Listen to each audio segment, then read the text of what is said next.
अब हम question number 8 को सॉल्व करते हैं।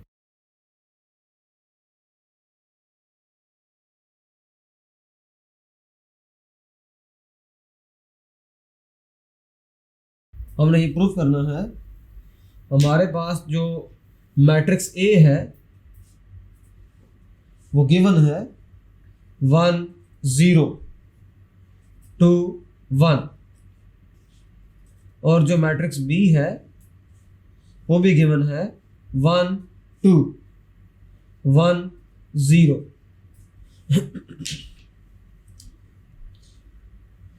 तो इधर से हम लेफ्ट हैंड साइड लेके चलेंगे, इधर से राइट हैंड साइड लेके चलेंगे। तो लेफ्ट हैंड साइड को पहले सॉल्व करते हैं। देखें, a प्लस बी ट्रांसपोज का मतलब ये है कि पहले a को b में ऐड करो, बाद में ट्रांसपोज लो। तो a को लिखें और b को भी लिखें, फिर ऐसा करें कि इसका ट्रांसपोज लेंगे, बाद में लेंगे। देखिए 1 प्लस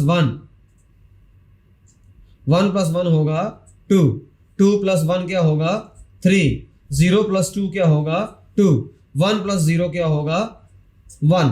ब्रैकेट कब नहीं बनती, तो ट्रांसपोज हम लेंगे। अभी हमने ऐड कर दिया इन दोनों को, दो को ऐड किया है, एक सिंगल मैट्रिक्स आ गया है, इसका ट्रांसपोज लें।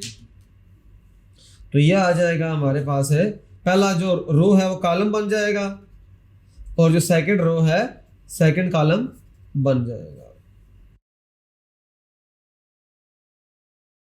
अब राइट हैंड साइड लेके चलते हैं। राइट हैंड साइड, इसके अंदर है A transpose plus B transpose. तो ए का ट्रांसपोज, ए को पुट करें जरा पहले,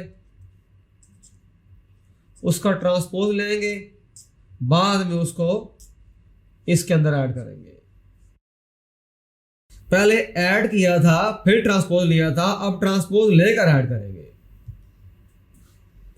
तो पहले का ले ट्रांसपोज, पहली रो पहला कॉलम बन जाएगा और इसकी पहली रो पहला कॉलम बन जाएगा।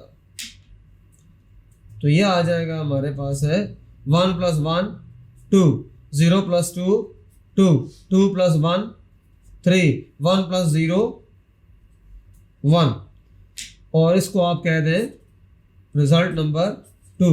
ये रिजल्ट नंबर 1 था। तो हम कह सकते हैं from 1 and 2 left hand side is equal to right hand side. तो वेरीफाई हो गया। तो इस तरह हमने इस क्वेश्चन को सॉल्व कर लिया। ट्रांसपोज का जो कॉन्सेप्ट है वो हमने इसमें यूज किया है। Thank you.